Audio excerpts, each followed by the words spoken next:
When I disappeared for 4 months on YouTube, I didn't quit YouTube. I didn't take a break. I disappeared and slowly became someone I didn't recognize, waking up late, skipping workouts and studies, scrolling reels like it was productive. And the worst part, I knew exactly what I was doing and still couldn't stop. I had just joined MBBS, new place, new college, new environment, living alone for the first time. And at first, I told myself I am just adapting, but slowly I slipped.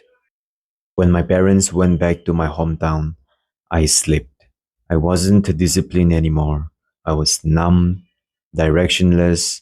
I had opened Instagram without thinking, scroll, close it, open it again.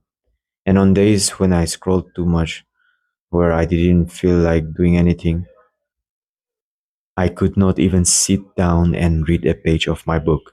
My attention span was gone. Then reality hit. I started struggling in MBBS. I failed in my test attendance. I was showing up late, sometimes so late that I had to wait outside for the next class. I was this close, bro, to falling behind. And what scared me the most was not even failure, it was how normal it started to feel, how normal all this bullshit started to feel. I saw people around me failing their subjects as well, and casually just joking around their failures and doing nothing about it. So I realized, man, if I don't fix this now, I become that. I got tired, not motivated, not inspired, just tired of myself. So I stopped chasing perfection and I started doing small things, walking during breaks, coming to class early, studying in free time instead of scrolling, nothing crazy, wearing sunscreen before college, keeping a water bottle in my bag, ironing my clothes, small things that I would skip if done will better my day. Kaizen mindset, by the way. Small wins, nothing's crazy, but I was showing up again. And here is what I realized about dopamine. The problem isn't that you don't know what to do.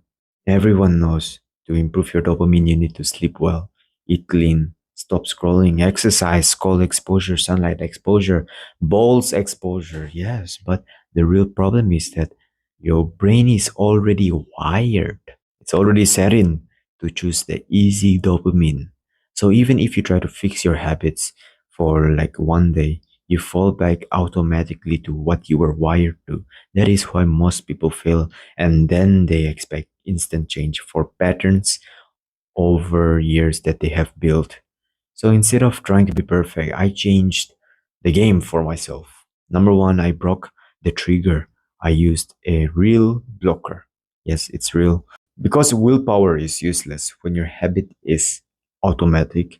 I use Blocker Hero, and this is not sponsored by Blocker Hero or anything. It's just something that worked for me.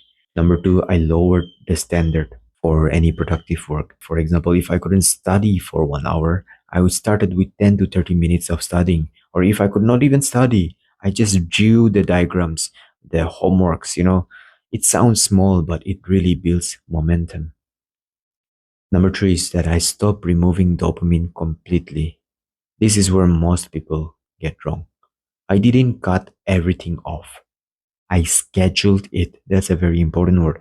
I scheduled it.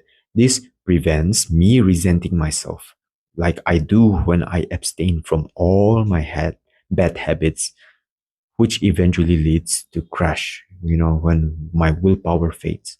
Example. Now, instead of cutting all my reels, I check the reels on Instagram that only my girlfriend sends or my friend sends only after I've done my work. So now it's not a distraction, it's a reward that I feel myself with. And this does not build a resentment to myself. And I don't panic my nervous system this way. And I still not get my dopamine fried. So it's the best of both worlds. Dopamine detox isn't something you do once. It's something you sustain. Again, you fail. Again and again. Again and again. Again and again. And that's part of it. And most of y'all do self improvement like you're gonna die the next week, bro. You don't just do something intensely fail and guilt yourself up for failing.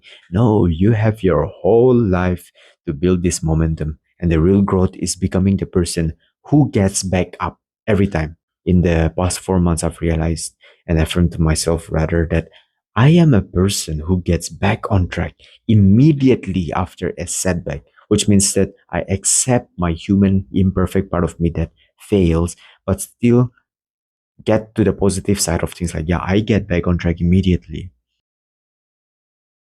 So if you're stuck in a dopamine loop right now, understand this. You don't need a perfect system. You need to stop expecting instant change and start showing up even when your brain isn't working for you.